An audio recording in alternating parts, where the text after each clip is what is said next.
To all the non-believers, non-believers, non-believers, non-believers, non-believers, non-believers, non-believers, non-believers. What's up, y'all? This is Jay Varsity, and man, do we have an episode of NBA Talk Playoff Edition today. But I want to start this off by talking about Game 2 of the Nets and the Sixers last night. And I kind of expected what I saw last night, which was the Sixers bouncing back and playing a little bit harder than they did in Game 1. The Nets played as hard as usual. D'Angelo Russell was doing his thing, and it was a pretty much a gritty game in the first half. And then Ben Simmons stepped up after his criticism of the fans and came back with a triple-double and basically led the charge in the second half. And Embiid was being dominant as usual. And people are making such a big deal about the elbow that he did to Jared Allen.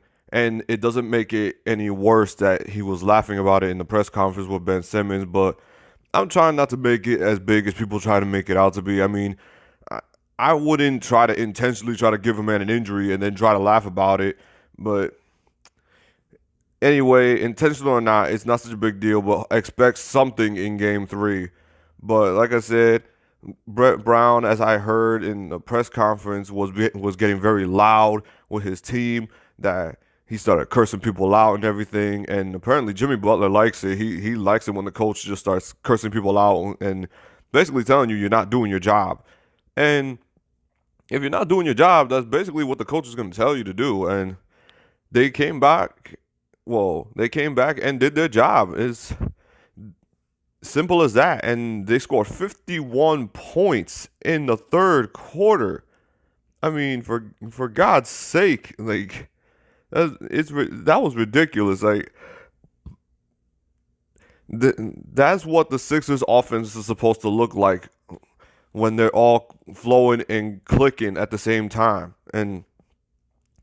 But I expect that Game 3 is going to be a little intense because the Nets, I'm telling you right now, I feel like the Nets are going to try to retaliate for that elbow last night. And I'm not saying it's going to be an ugly game, but it should be a gritty and interesting game. Like, I feel like that game might actually be close, but who knows? I could be wrong. Now, where I was wrong, because to be honest, I did not finish the entire game last night, but we have to talk about this. How the Warriors blew a 31-point lead to the Los Angeles Clippers. I was watching this game, and I said, wow, this is just going to be another Warriors game, and it's just going to be another blowout win on the Clippers. But by the time I took my damn cough medicine and I was falling asleep, these guys all of a sudden came back. I saw that it was like an 11-point game, and then I fell asleep. I was like, watch the Warriors still pull out of this. Then I wake up this morning. Swear to you not. I was more shocked that I saw that the Clippers won, and I literally watched the whole fourth quarter over again, and I couldn't believe what I saw. I could not believe what I saw. You would think the Warriors up by 31. You think the Warriors got another easy win, and they're going to go to Los Angeles up 2-0 or something like that. But that is just unbelievable. And Patrick Beverley, Steve Kerr called it. He got in Kevin Durant's head. He really did.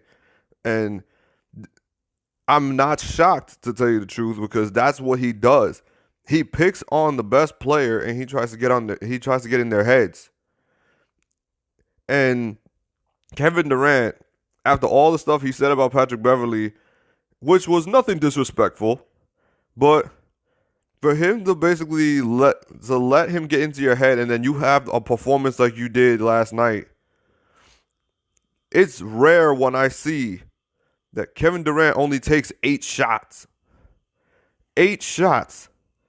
But that's not the most interesting part. He took 8 shots but had 9 turnovers. He had 9 turnovers and got fouled out in the most crucial point of the game when they were only up by 2. That is the most shocking thing that I found interesting. But then again, I'm not surprised because Kevin Durant's now developing this reputation since he got to Golden State fouling out of games, getting thrown out of games, receiving technicals.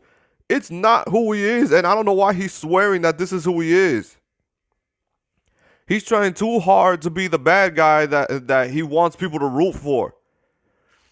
Like, he wants to be the bad guy so bad, and then he can't take the heat of being the bad guy. He really cannot take the heat of being the bad guy. And I know people are going to say, oh, you're just hating on KD and all that. It's not hating the fact it's not hating on KD. It's the fact that you let Patrick Beverley, a natural-born trash talker, a naturally-born hard-working defender. He works hard on defense. He plays with heart on defense. And you let him get into your head. And now you're getting annoyed when he's bodying you in the post. Mind you, Kevin Durant is damn near 7 feet tall, and Patrick Beverley's 6'1". You think, oh, Kevin Durant just has to post him up and do that Dirk fadeaway the entire game. It's not as easy as it looks, obviously, because according to what I've heard, Patrick Beverley is stronger than Kevin Durant. And if you look at their body frame, you would not be surprised. But you let him get into your head, and this is the performance you came out with. Warriors fans,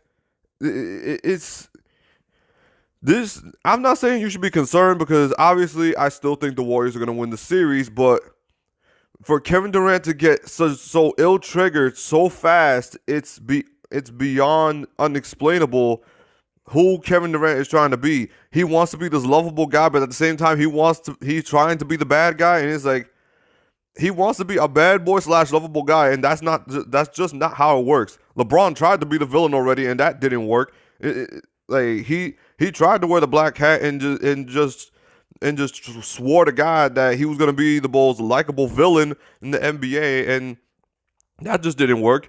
And he just can't take that kind of heat, and I swear neither can Kevin Durant.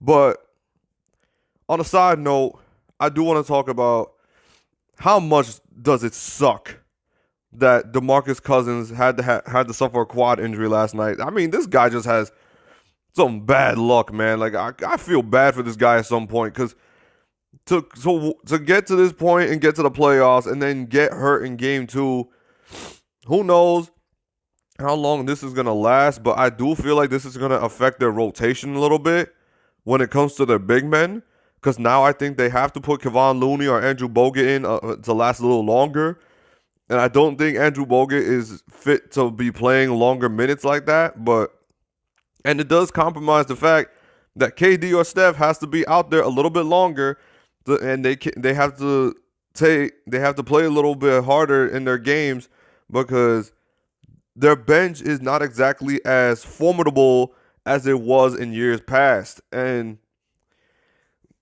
you could see it. I mean, Andre Iguodala, he's still a very good slasher, and he still shows little flares of the great player that he was in 2015, coming off the bench, the Finals MVP. But Sean Livingston has not looked the same to me, in my opinion. I mean, like I said, this is all my opinion. Sean Livingston has not looked the same to me, and I don't know if anybody else has noticed it. But back to Kevin Durant and to Steph Curry. Shout out to Steph Curry for taking all the heat from the reporters, because another thing I have to say is Kevin Durant was the first one out the building after the game last night. He was the first person out the building. So you want to be known as the best player in the league, but you can't take the heat of being the best player in the league when you take a loss. Steph Curry has to sit there and take all the heat from the reporters. Like, this is why Steph Curry is so loved by the Golden State Warriors fans. Not saying that they don't love Kevin Durant, but the fact that he says that he feels that he's not getting as much love as Steph, this is why Steph is their guy. He does not care whether they win or lose. He takes the heat. He does not make excuses. Kevin Durant, you fouled out when you were only up by 2 points, and you don't come out here and you don't try to pin the blame on yourself, but you let Steph Curry take all the heat. This, to me, that is not a good look. That's not a good look, man. It's not a good look. But let's shout out the Clippers, man. I'm over here talking about the Warriors, but I want to give a shout out to the Clippers. Like, The Clippers, yo, this is what I mean, man. This is team basketball. They fought with heart, they fought with pride, and they don't care if they're down by 40. They're gonna come back and try to show you that we're not so easily to be meddled with. I mean, come on, man. It doesn't matter how much talent you have if you don't show teamwork, if you don't show communication, if you don't play with that grit and grind on defense. Defense wins championships, man. And they play with that grit and grind, man. That's what the Clippers do. This is what they do. This is what the Clippers and the Nets do. They play, it doesn't matter who it is, they play them the same exact way because this is all about competition. And this is the playoffs. The Clippers did what they were supposed to do. They came back, they won this game, and they showed that the Warriors are they're not completely invincible.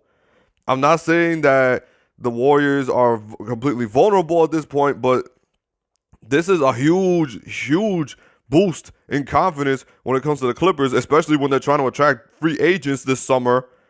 If I'm a free agent, I'm watching what the Clippers just did. I'm like, oh my God, if they could do this to the Warriors, imagine adding me to that roster, what we can do. Like, I couldn't be any happier that a team that did not give up managed to get the job done in such a hostile building. Trying to win a game in Oracle Arena is damn near impossible now, especially since this is the last season in Oracle Arena. One of the hardest places in the NBA to win is in Oracle Arena, and it's like, to pull that off in a playoff game, down 31, that is incredible, man. Shout out to the Clippers. Shout out to the Clippers, man. Shout out to the Clippers. I know I've off recording, I have roasted the Clippers in the past few years, but after watching them this season, I cannot believe I'm saying this. I'm tipping my hat off to them, man. I am tipping my hat off. They play hard. They don't give up, and that's what I like to see. That is real basketball, man. That is a basketball that I love to see. I like to see team basketball. Teamwork over talent any day, man. Teamwork, hard work, and grit and grind, hardcore defense. That is the epitome of basketball. And man, am I proud to see what I saw. And that is just unbelievable. That was a shocker. Now game 3 should be very, very interesting. And game 3 in Brooklyn with the Nets and the Sixers should be very interesting. Both of those series are going in at 1 game apiece.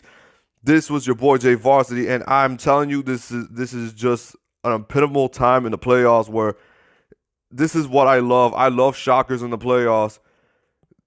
I just love this. I'm loving this right now. But this is what I love. I love when the underdog pulls out and prevails. It's not always going to turn out that way, but every once in a while, I just like it. This was your boy Jay Varsity, and that was my opinion on the game 2s of last night's games. I will continue my coverage of the game 2s and the remainder of the playoffs. This is your boy Jay Varsity, and I am out. Peace. Non-believers, make believers out the overseas, make them bow down.